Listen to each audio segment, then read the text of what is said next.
চলে আসলো DJI Osmo Nano, একদম সুবিধার উপর সুবিধা যারা চান তারা কিন্তু এইটা নিতে পারেন। আনবক্সিং করে দেখাবো। আসলে ইনটেক প্রোডাক্ট আনবক্সিং সচরাচর করা হয় না বা কোনো জায়গায় পাবেন না। তো ভাই আসলে আনবক্সিং করা যায়?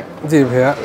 তো রিকোয়েস্টের জন্য আনবক্সিং করে আপনাদের দেখানোর জন্য কিন্তু এটা আনবক্সিং করা হচ্ছে। ফার্স্ট টাইম হচ্ছে আসিফ ভাইয়ের ব্লগে DJI Nano 2025 এর একটা প্রোডাক্ট আমরা আনবক্সিং করতেছি। আর এটার সাথে স্পেশালি এই ক্যামেরাটার সাথে আমরা একটা মাইক মিনি ট্রান্সমিটার একদমই ফ্রি দিচ্ছি, মানে গিফট দিচ্ছি। হ্যাঁ আচ্ছা, এই হচ্ছে আপনার mic nano, Osmo DJI Nano এই ক্যামেরাটা।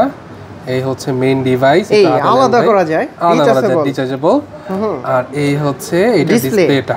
আমি একটু ক্যামেরাটা অন করে দেখাই, তাহলে এটার রেজলিউশনটা ভাই খুবই দারুণ, খুবই আপনি ইউজফুল একটা ক্যামেরা পাচ্ছেন, যেটাতে আপনি 200 মিনিট একটানা ভিডিও করতে পারবেন। 200 মিনিট? হ্যাঁ, আর চার্জ হতে সময় লাগবে মাত্র 20 মিনিট। আচ্ছা, জাস্ট হচ্ছে এটা আমি অন করে দিলাম, এখন এটা ক্যামেরাটা আপনি দেখতে পারবেন। ভাইয়া এক চার্জে 3 ঘন্টা প্লাস ভিডিও করা যাবে? 3 ঘন্টা আপনি ভিডিও করতে পারবেন, কোনো প্রবলেম নাই। ভাই দেখাইলেন কি, মানে গোপ্রোতে তো 20 মিনিট ভিডিও করে অজ্ঞান হয়ে যায়। গোপ্রো আসলে এখন আর মানুষ পছন্দ করে না, এখন সবাই হচ্ছে DJI প্রোডাক্টে সুইচ হচ্ছে। ও, এটা হচ্ছে ভিডিও কোয়ালিটি, তাই না? আপনি চাইলে এটা হচ্ছে যদি এটা আপনি খুলে ফেলেন তাও কিন্তু একদম ক্লিয়ারলি দেখা যাচ্ছে। আচ্ছা, আর কি কি সুবিধা আছে?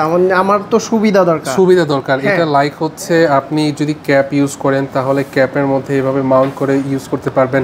আপনি যদি সাইকেলিং বাইকিং করতেছেন, জাস্ট আমার এই মাইক ওয়ানটা যেভাবে অ্যাটাচ করে রেখেছি সেভাবে ক্যামেরাটা অ্যাটাচ করে রাখতে পারবেন।